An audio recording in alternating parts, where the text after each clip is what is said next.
Une séquence pour le moins gênante. Lundi 27 mars, Édouard Philippe était l'invité de Yann Barthès dans Quotidien.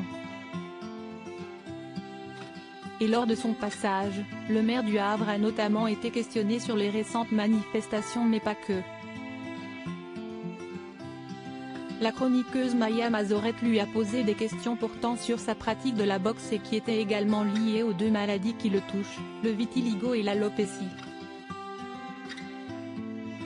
Je me dis que ce n'est pas complètement un hasard si vous pratiquez un sport d'endurance, de force et de combat, a d'abord contextualisé la chroniqueuse, avant d'enchaîner ensuite. Est-ce que la mise en scène du corps peut-elle transmettre un message politique et est-ce que si est ce que vous faites ?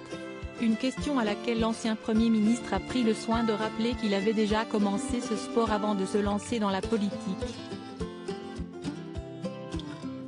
J'ai commencé la boxe quand mon père est mort, a ensuite révélé Édouard Philippe en toute honnêteté. Une confidence qui a vraisemblablement jeté un froid à cette entrevue.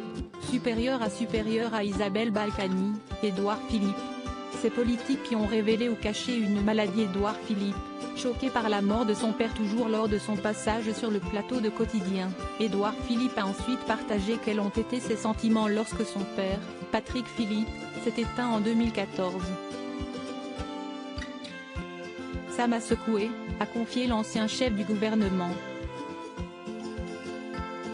Donc je me suis dit qu'il fallait que je fasse un truc que je ne faisais pas jusqu'à présent.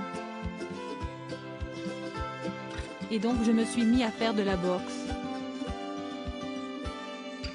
Une activité sportive qu'il pratique encore aujourd'hui et qui, comme l'a reconnu le politique de 52 ans après, lui a fait beaucoup de bien. Nul doute que cela l'a également beaucoup aidé à accepter le décès de son père. Crédit photo, capture d'écran TMC.